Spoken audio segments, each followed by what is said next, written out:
I want to show you some things that I think are really interesting that I just kind of discovered today. I'm noticing that orb-like shapes are starting to be in mainstream media or in media.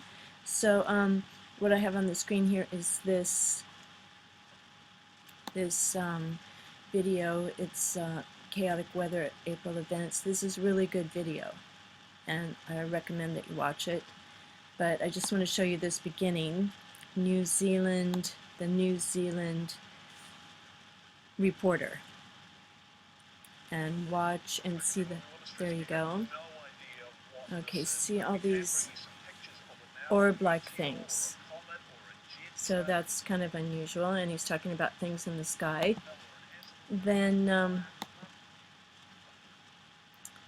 I'm going to just minimize that. Then I went to look at orbs and transhumanism, because I thought that could be kind of interesting. Oh, don't know why it won't move. Okay, and I went down here and I found this. So it turns out that they're having a transhumanist conference in Melbourne. So if anybody is in Melbourne, maybe they could go and ask some questions and ask them what chemtrails have to do with transhumanism, because I have a feeling it has something to do with transhumanism. And the woman you see on the screen here, this is Natasha Vitamore. She changed her name from some other name. I'm always suspicious of people who change their names. But listen to this. This is the Humanity Plus conference in Melbourne. So maybe some people can go there. Check it out. So there we had the orbs again. People getting sick when they get old. The human body is a machine. It's a really, really incredibly complicated machine, but it's still a machine. So in the same way that we can keep a simple man-made machine like a car or an airplane going way longer than it was designed to, just by periodic, really thorough maintenance, in principle, we should be able to do the same thing to the human body. So they want to prolong the older body, but what about kids are being killed with vaccines and everything? So let's move on up here to engineering this new is interfaces, more intimate interfaces, Stellark. So we can do this more seamlessly is an important strategy. More orbs. On the upside, I think from my field in design and theory, and looking at it, yes, as a soft scientist and a hard design artist and theorist, I think that we will have greater experiential design experiences, and I think they will be really fantastic learning tools for us to experience what the future could be like on various different levels, so that we can have scenarios that we can test out. And this involves gaming design as well as experiential design. So I think that's very important, and I think that within the next 10 years that will become commonplace, that this two-dimensionality of gaming as it is now and film and the narratives will be a thing pretty much in the past. I think we're going to be going into the films, into the narratives, and playing out the different characters in the narratives. And I think that's what we need now. We need more crystallized awareness in order to deal with the other side of the issue, which are the problems. And I think those problems we'll be looking at more ardently in the next 10 years, about clean water, food for people, housing for people, vaccination for people, education. Okay, she said vaccination for people. And you see her face? Some people are going to watch that, they're going to go, oh my gosh, she's shape-shifting. I'm almost believing in reptilians now after looking at her. So if we move on and we go to Stellark, who is an artist from Melbourne, and he's done all kinds of things like augmenting his body. He even added, he's the person who added the third ear. He had an ear grown from some cells and he had it implanted on his arm. Let me show you a picture of that. Okay, here he is. There he is with the ear on his arm. So these guys are really into kind of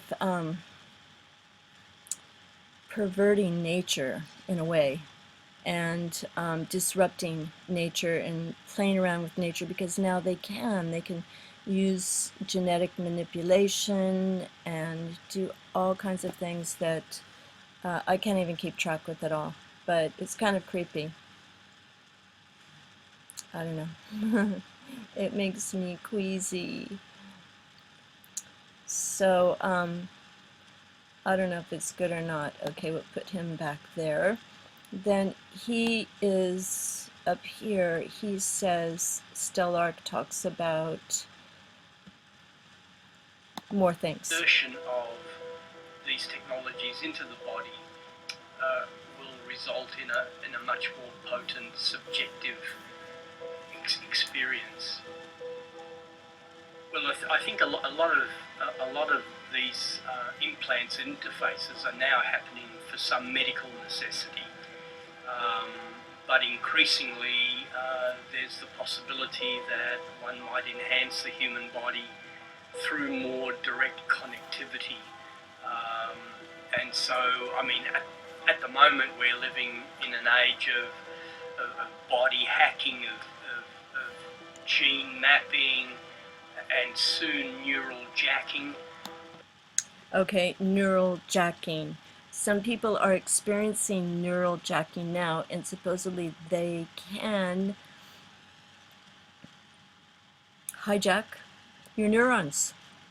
And if you have a smart meter in your house and the direct connectivity that is increased by the spraying chemtrails in the sky and adding all those particles, that can increase direct connectivity. These guys are way ahead of us, and I don't think they're telling us everything. So you got to look into this. Also, okay, here's one more thing. Here is the Mormon Transhumanist Association. Now watch the beginning of their program.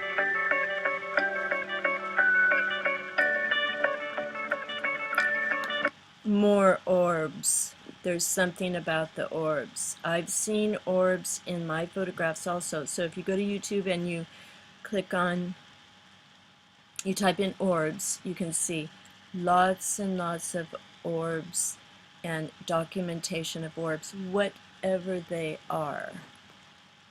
So please look into that. And then this is just about where things are going. Okay, so speaking of vaccines, I found this article, Vaccines and Production of Negative Genetic Changes in Humans. This is from 1998, and they know how, with vaccines, to change our DNA. They know how to get into our cells with vaccines, and so the thing is, this stuff takes time to have a look into. And in our minds, somehow, people will have to come to a decision whether or not they're going to say yes to this or no. But I think it's much better to have some knowledge about it so you can make decisions on your own. At least have a mental stance about these things. So you can look this up and realize that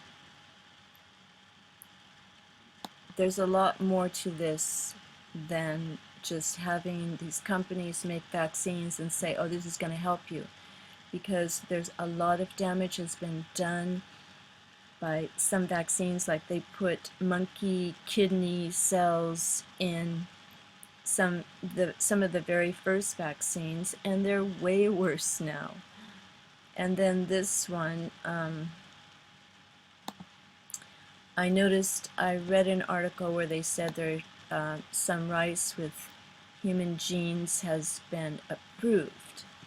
And so they made it seem like it's new, and they're going to grow it in Kansas, and it has something with the gene that produces breast milk, so they say that this is going to help kids with diarrhea in third world countries to stop the diarrhea. All these different things, but it turns out that rice with human genes has been in production for a long time. Rice with human genes here, human genes and rice. I mean, doesn't that make us like cannibals? And some of it is going to produce blood. Where is that?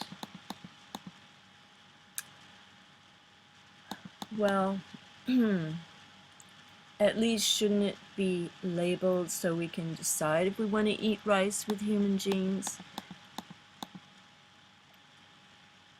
Well, there's a lot more than this.